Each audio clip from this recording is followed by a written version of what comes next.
हिस्सा दूसरा, dark triad का ढांचा। ये वो लोग हैं जो दरअसल ये जाल बुनते हैं। इंसानी शख्सियत के 3 सबसे खतरनाक पहलू होते हैं जिन्हें डार्क ट्रायड कहा जाता है।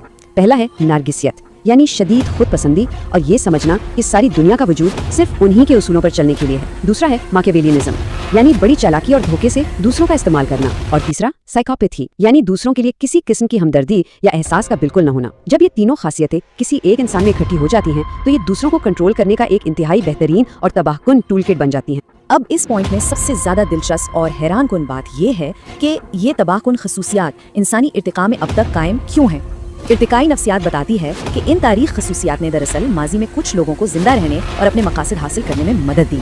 जारिहाना अंदाज में वसाइल पर कब्जा करना या मुख्तसर वक्त में फवायद हासिल करना पुराने ज़माने में बका के लिए कारगर साबित होता था। ये सच में एक अजीब तजाद है कि जो चीज़ समाज के लिए जहर है वही चीज़ फर्द के लिए इर्तिकाई फ़ायदा बन गई।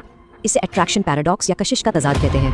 होता ये है कि हकीकत में ये लोग इंतहाई खतरनाक होते हैं, लेकिन हमारा दिमाग इनकी ज़ाहिरी कशिश, पुरएतमादी और ख़तरा मोल लेने की आदत को आला खूबियाँ समझ बैठता है। ये बिल्कुल ऐसा है जैसे किसी ने जहर को एक इंतहाई खूबसूरत बोतल में पेश कर दिया हो। हमारा जहन उस ज़ाहिरी चमक दमक से धोखा खाकर खुद चलकर उस खतरे की तरफ खींचा चला जाता है।